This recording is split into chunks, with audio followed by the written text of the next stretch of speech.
Assalamualaikum warahmatullahi wabarakatuh. Jumpa lagi dengan saya di channel Adrian El Rahman tentunya. Jangan lupa subscribe dan tekan tombol loncengnya seperti biasa supaya tidak ketinggalan update-annya.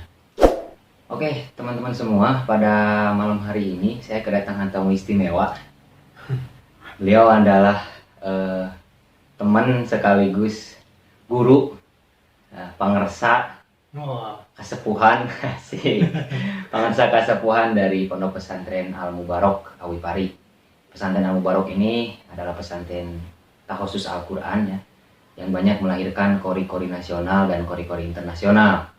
Nah, pada kesempatan malam ini saya akan sedikit berbincang dengan beliau dan akan menampilkan skill kori, skill kiroahnya dari pangarsa Kang Acep Khozin ini. Kang Acep tadi kesini jam berapa Kang Acep? Nyampe di sini jam 2. Oh, jam 2 siang. Jam 2 siang, ini sudah Isya ya. Berarti sekarang lagi ada di sini ya, lagi di sini, lagi di Tasik teman-teman semua. Nanti bisa mampirlah ke Al Mubarok. Barangkali nanti ada yang mau ngaji Quran, khusus ngaji ngelagam, kiroat, nanti bisa sama beliau. Nah, teman-teman semua, kali ini saya sudah lama tidak mendengarkan suara Kang Acep. Biasanya kalau di Cirebon kan sering tampil di panggung-panggung acara. Nah, sekarang karena ada corona jadi jobnya itu terhenti. Kebetulan karena lagi silaturahmi ke kediaman saya di Pesantren An-Nur, jadi Kang Acep saya ajak untuk collab, dan beliau akan menampilkan satu ayat, dua ayat ataupun lebih dari ayat Al-Quran, tentunya dengan suaranya yang khas. Oke, supaya tidak panjang lebar, langsung sajalah. Silakan Kang Acep, dites dulu. Kita tabarukan sajalah.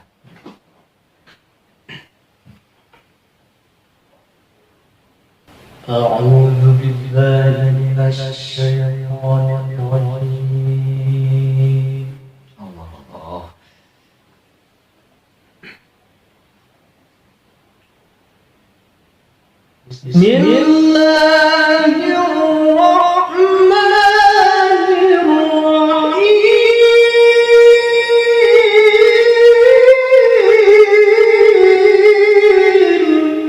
Masya Allah. Subhanallah.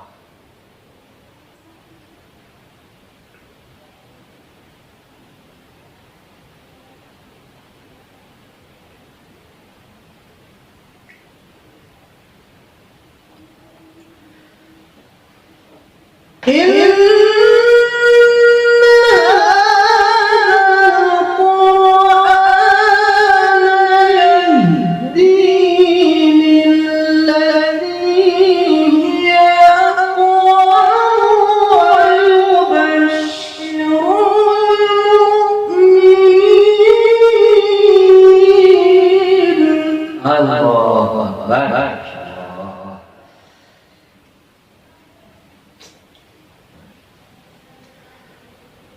وَيُبَشِّرُ الْمُؤْمِنِينَ الَّذِينَ يَعْمَلُونَ الصَّالِحَاتِ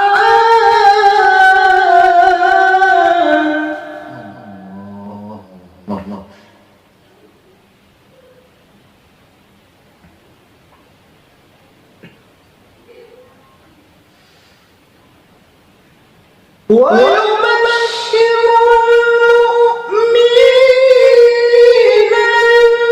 الَّذِينَ يَعْمَلُونَ الصَّالِحَاتِ أَنَّ لَهُمْ أَجْرًا كَبِيرًا.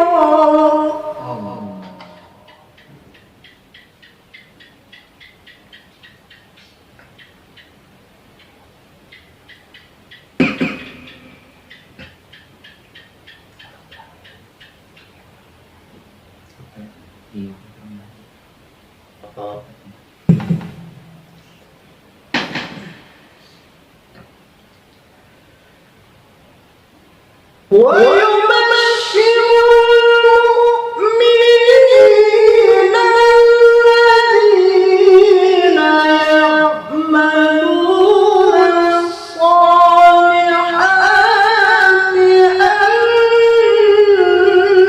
أن لهم أجرا كبيرا.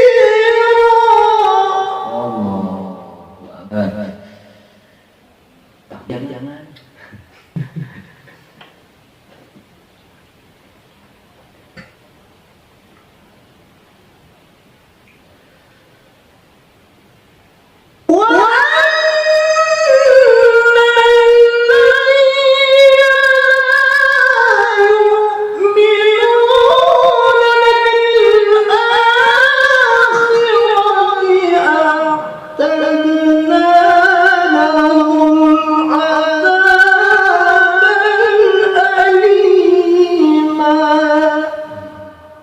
Masya Allah. Wah. Wah.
Itu suara khasnya dari Kang Acep Khozin, itu belum keluar semuanya.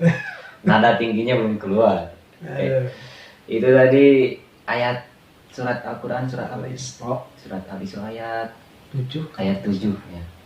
Tadi itu nada apa saja yang dikeluarkan? Tadi nada dengan menggunakan lagu ros. Lagu ros. Ros asli, ros jawab, dan ros jinjiron, dan ros jawabul jawab. Widih, mantap. Ditutup dengan bayati akhir. Oke. Jadi ciri khas dari nada ros itu seperti apa? Ciri khas dari nada lagu ros itu pembawaan lagunya itu senang. Jadi lagunya nggak sedih, nggak monoton gitu. Kalau yang wasyamsi waduhaha wal qamari itu lagu apa itu? Itu lagu Nihawan. Oh, Nihawan. Kalau Hijaz gimana Hijaz? Nana nana nana nana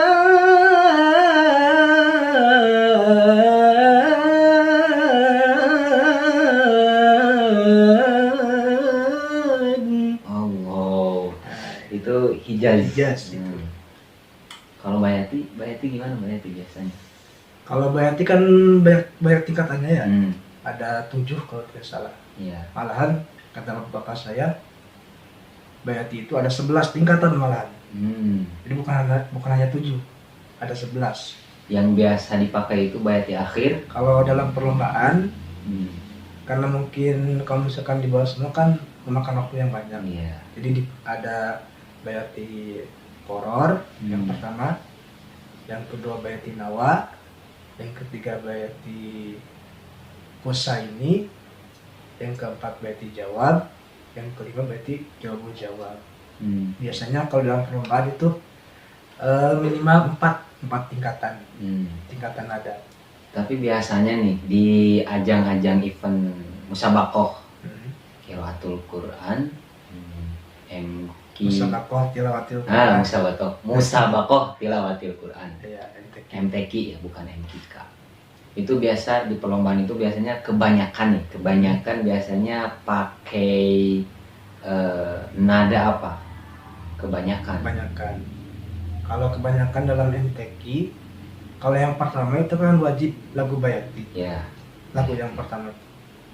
Kalau setelah bayati itu bebas mau ngambil lagu apa. Tapi kebanyakan mengambil lagu bayati, kemudian hijaz, kemudian nahawan, kemudian ros. Iya. Ditutup dengan Bayati lagi. bayati akhir. Oke. Soalnya dalam perlombaan MTQ minimal 4 lagu kalau nggak salah. Minimal 4 lagu. Yang pertama itu wajib Bayati. Ya. Kalau akhirnya mau bayati atau enggak terserah itu. Setelah bayati yang pertama, Enggak, pas di akhir. akhirnya Akhir makro. harus bayati lagi. Oh, harus bayati lagi. Nah, itu kalau untuk perlombaan Ya, itu dalam teman-teman. perlombaan. Kita tanya lagi aja. Andalan Kang Acep kalau mengikuti lomba MTQ itu nada apa? Biasanya kalau saya habis setelah bayati Iya. itu lagu hijaz, Hmm. kemudian syikah, Iya. kemudian lagu ros yang tadi dibacakan. Berarti bayati, Hijaz. bayati, hijaz, Syikah, sikah, ros. ros. Ya. Akhir bayati lagi. Ya. Itu andalannya Kang Acep. Tapi terkadang diambil juga lagu yang jarang dibawakan dalam MTQ. Ada satu lagu yang Lagu apa itu? Soba, Hmm. ada 2, Ya, Soba. Soba dan Jiharkah. Yo, Soba dan Itu- Jiarka. Saking susahnya jarang dibawa dalam MTQ. Nah, ngomong-ngomong, kan Kang Salman Kori Internasional, Ya. kan namanya Salman Jiharkah. Itu Iya, iya. karena memang beliau sering membawakan lagu Jiharkah apa Enggak juga. Oh, enggak. Kan Salman Jiharkah kan biasanya karena saking hobinya membawakan lagu itu. Ya, Ini itu Jiharkah. enggak juga. Hmm, Kalau Salman seringnya bawakan lagu itu Nahawan. Oke. Yang tadi wasyamsi wa duhaha wal qamari idza talaha. Nah, itu Nahawan. Itu Nahawan. Oke. Apalagi nih ya? Apalagi Saya juga bingung nanya ini. Ya seputar karena beliau ini ahli di bidang. kalau disebut ahli belum. Ya tapi kan setidaknya sudah menjuarai beberapa kali event, bahkan sudah tampil di panggung acara. Ini beliau ini perlu ketahui oleh teman-teman semua. Kalau di Cirebon setiap kali ada event besar itu pasti korinya tidak lepas dari beliau. Padahal beliau orang Tasik. Cuma karena lagi belajar di Cirebon. Nah, jadi ya udah punya nama masyhur di Cirebonnya. Jadi beliau ini sering mengisi event-event, bahkan di acara Cirebon Bersolawat pun kadang beliau tampil. Kan subhanallah, luar biasa. Alhamdulillah. Mantap sekali. Pangarsa dari Al Mubarok, Tauhid Pari. Berarti sama Haji Mukmin ya. Apanya? Haji Mukmin kan alumni Al Mubarok. Ya, terus Berarti dulu itu pernah belajar sama Haji Mukmin atau bagaimana? kalau belajar secara khusus belum pernah. Maksudnya antar 4 mata belum pernah. Paling gabung dengan santri yang lain. Oke. Soalnya kalau di Haji Mukmin itu ada jadwal tertentu di pondok itu. Jadi nggak tiap hari ngajar tilawah. Apalagi sekarang setelah juara internasional itu kalau tidak salah di Al Mubarok hanya sebulan sekali Mengajarnya. mengajar tilawah. Oh, masih menyempatkan Masih mengajar. menyempatkan. Menyempatkan mengajar tilawah di Al Mubarok. Jadi nanti teman-teman barangkali mau ketemu sama beliau, sama Kang Haji Mukmin juga bisa ke Al Mubarok. Iya. Katanya udah punya pondok ya. Iya. Kang Haji Mukmin juga udah punya pondok sendiri. Oke, itu tadi kita sudah mendengarkan suaranya dan kita sudah bongkar rahasia nada andalannya yang sering dipakai oleh Kang Acep di perlombaan-perlombaan, juga kori-kori yang lain juga pada umumnya menggunakan tidak keluar dari nada itu ya. Ya. Nah sekarang kan saya juga pengen punya suara yang bagus, pengen lihai dalam membacakan ayat suci Al-Quran. Kira-kira ada nggak sih trik atau tips untuk menjaga suara kita agar tetap stabil, atau suara kita jadi bagus, nadanya panjang, terus enak kedengarannya? Itu kira-kira kalau ada apa saja gitu, terus caranya bagaimana biar seperti itu? Apa perlu digorok, apa perlu gimana gitu? Semuanya kan butuh proses ya. Iya, tentu. Kalau misalkan untuk yang baru belajar, yaitu belum langsung kelihatan hasilnya. Semuanya ada prosesnya, ada tahapnya. Iya. Kalau untuk suara, mungkin tahap awalnya, ya awalnya dulu sering dilatih. Sering dilatih tilawah tentunya. Iya.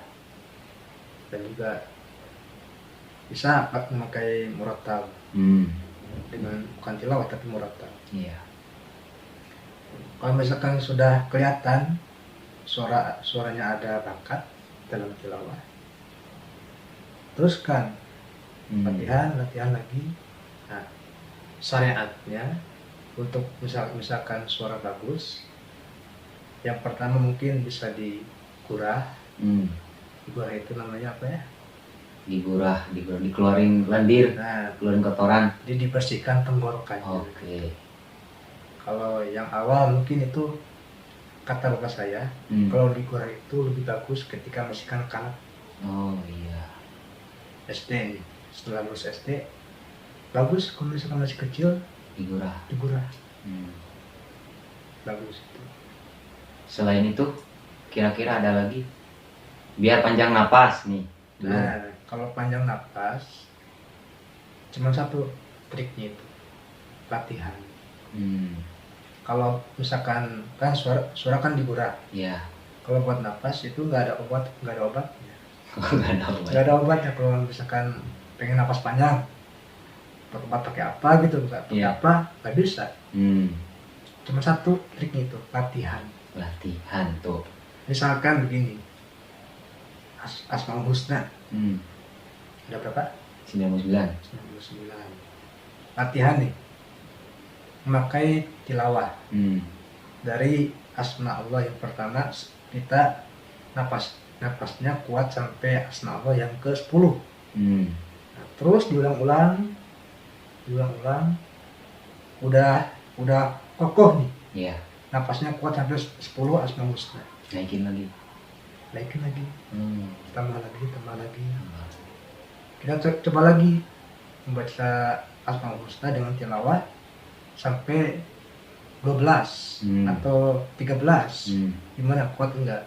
Kalau misalkan belum kuat, tambah lagi gitu caranya, triknya. Jadi diulang-ulang secara kontinu. Oke. Kalau misalkan dalam hal olahraga mungkin bisa dengan lari, berenang, banyak sebenarnya.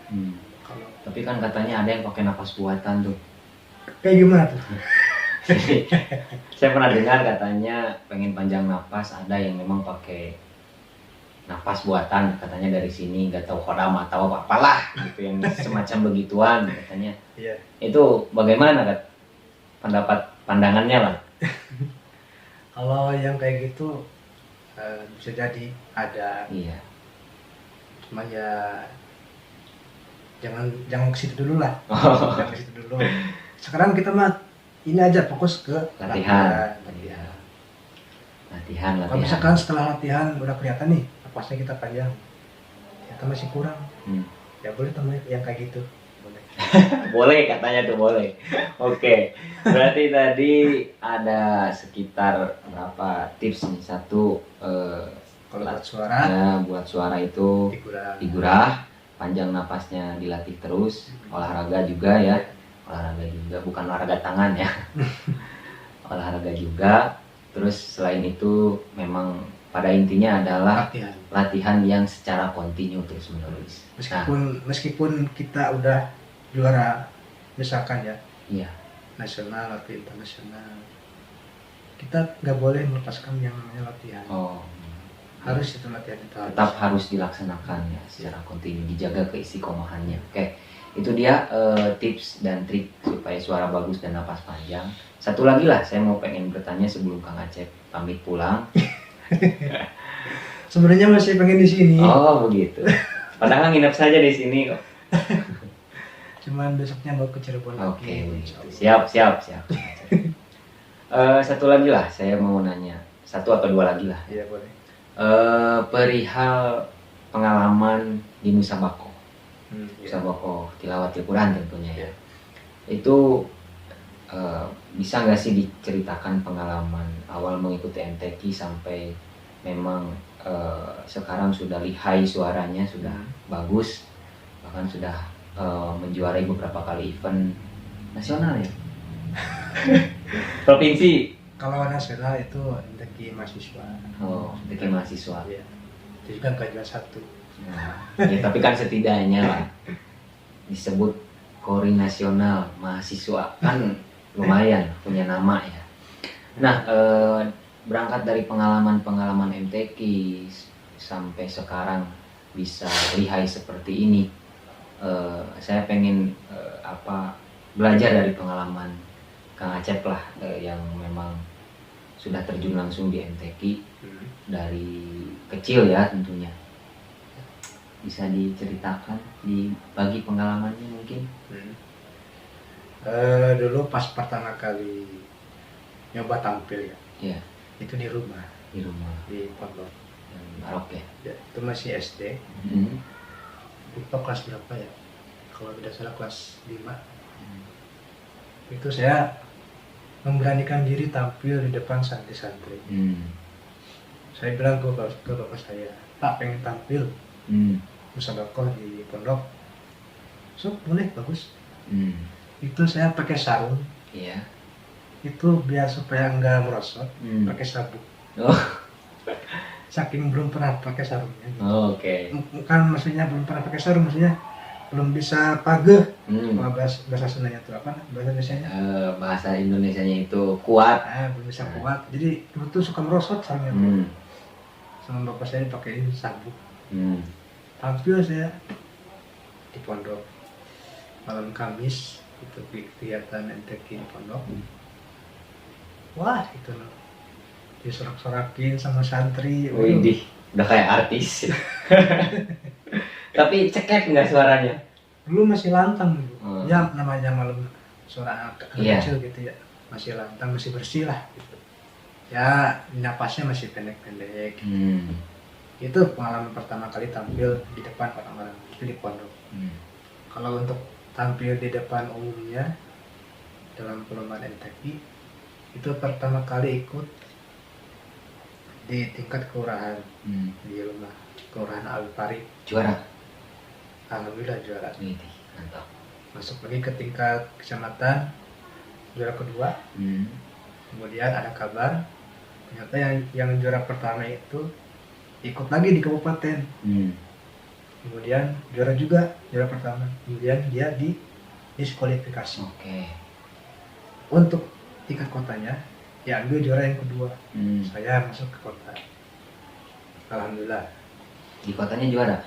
Di kota belum. Itu sekitar MTS lah kalau tidak salah. MTS sudah menjuarai MTQ tingkat Kecamatan. kecamatan dan naik ke kota. Walaupun harus tumbang di kota. Iya. Selanjutnya masih mengikuti MTQ, tapi ikutnya bukan di daerah sendiri, di Kabupaten Tasik. Oh, jadi pemain cabutan. Ternyata MTQ ada pemain cabutan loh. Bon. Pemain cabutan guys. Ikutnya di Kecamatan Cisayong, Hmm. di kecamatan teman saya. Hmm. Alhamdulillah juara, masuk ke tingkat Kabupaten Tasik, masuk final. Alhamdulillah juara kedua. Oh, Di juara Kabupaten kedua. Tasik. Iya, oke. Baik. Ternyata lawannya tuh masih teman sendiri ternyata. Oh, gitu. Teman di pondok Jadi Albar. teman ketemu teman. Iya. Oh, Ya begitulah. kayak latihan di pondok aja gitu. Hmm, Lombanya sama temen. iya. Ya, alhamdulillah. Terus kalau tingkat selanjutnya? Setelah lulus Alia, panjang ceritanya, kemudian ke Cirebon. Hmm.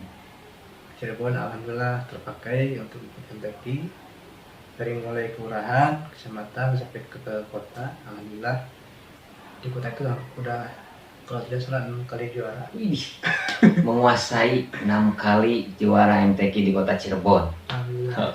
Pantas saja kalau sudah masyhur namanya ini. Dari mulai golongan remaja, mulai awalnya, kemudian masuk ke golongan dewasa. Alhamdulillah masih juara.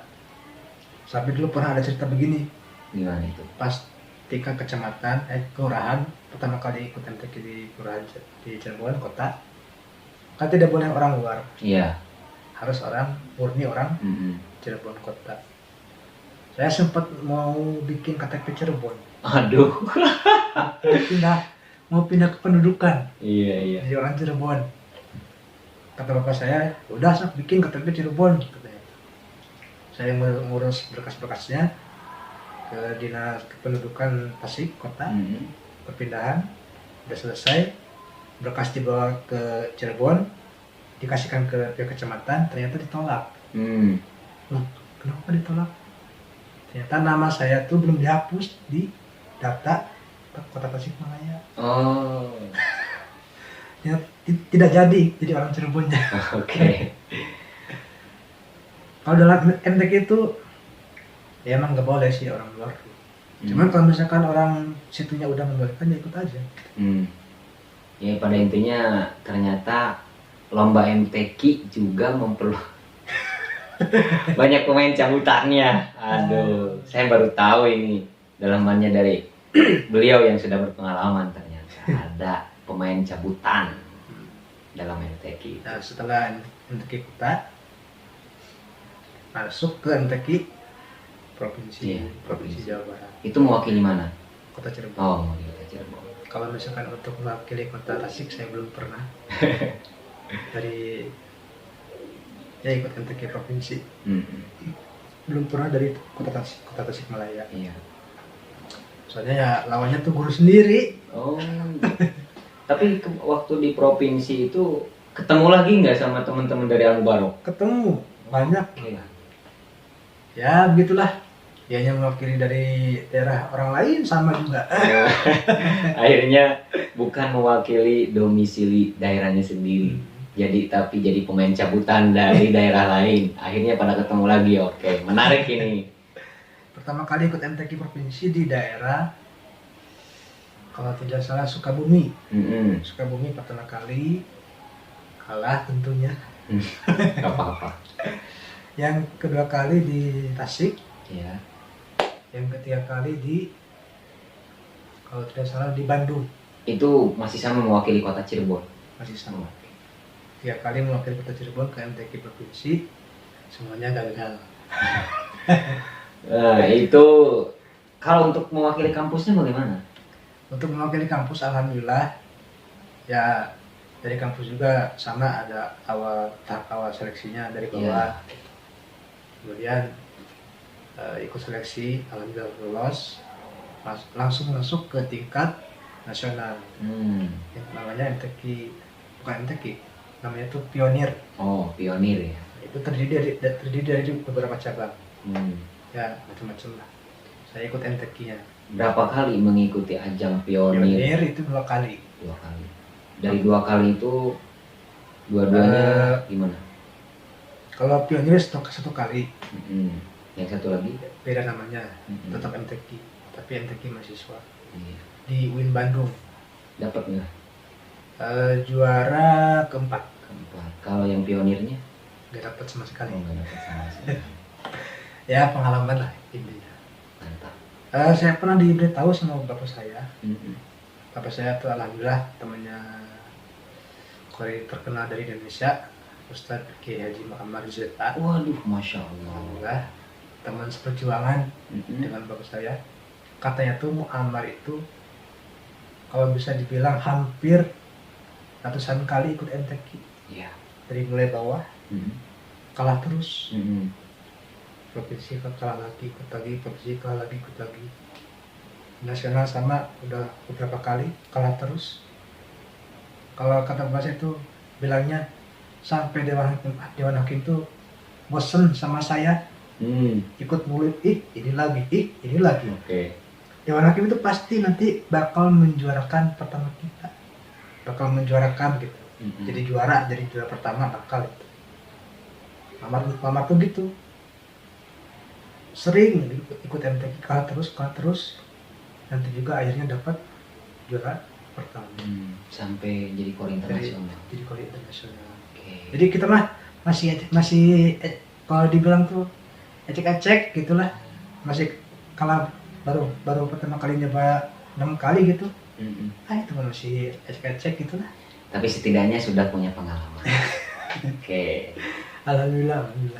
Iya, itu seputar pengalaman Kang Acep dalam dunia musabaqah tilawatil Quran. Yang terakhir, strategi ketika kita tampil di panggung atau di tempat umum. Biasanya kan yang tadinya ketika sebelum tampil itu suaranya bagus, napasnya panjang.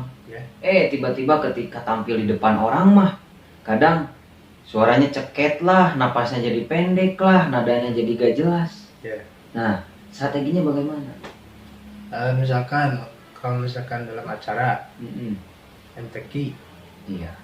itu ketika tampil, satu, gak boleh grogi, harus tenang pikirannya. Soalnya pikiran tenang itu mempengaruhi semuanya. Dari mulai suara, napas itu pengaruh karena kita nggak tenang. Ketika tampil itu berpengaruh sekali itu. Pernah saya di UIN Bandung, MTQ mahasiswa, hari Jumat tampilnya. Di Masjid UIN Bandung itu menyalakan suara ngaji, ngaji Mu'ammar. Itu kebetulan pas saya tampil. Bagaimana itu? Kedengeran kan dari luar suara ngaji Mu'ammar. Saya pudar konsentrasinya, nggak bisa fokus. Jadi kepengaruh sama nadanya Muhammad. Iya, jadi tinggi suaranya. Aduh, itu kacau itu. Itu karena kita nggak tenang, nggak fokus. Intinya harus tenang, harus tenang. Pikirannya harus dijernihkan dulu. Jangan dulu mengharapkan juara. Pokoknya kita tampil sebaik-baiknya. Itu intinya. Tenang. Kuncinya cuma tenang. Oke, teman-teman semua, tadi kita sudah ngobrol dengan Kang Acep perihal strategi, tips dan trik suara bagus, napas panjang, strategi dalam musabaqah yang mengisi event-event tertentu. Juga kita tadi sudah mendengarkan suara emas dari Kang Acep. Suara perak aja. Tapi bagi saya ini suara emas banget ya, karena benar-benar menyentuh hati ketika mendengarkan ayat Quran dilantunkan dengan nada yang bagus, suara yang bagus, dan lantunannya benar-benar lah pokoknya memakai irama, tajwidnya, makhorijul hurufnya, sifatil hurufnya dan sebagainya lah. Itu sangat benar-benar menyentuh hati. Nah, kali ini karena Kang Acep mau pulang, kita mau pamitan saja. Mudah-mudahan kita bisa jumpa di lain waktu. Dan saya sekali lagi mengucapkan banyak terima kasih kepada pemirsa Kang Acep. Terima kasih banyak juga kepada teman-teman semua yang setia menonton channel ini.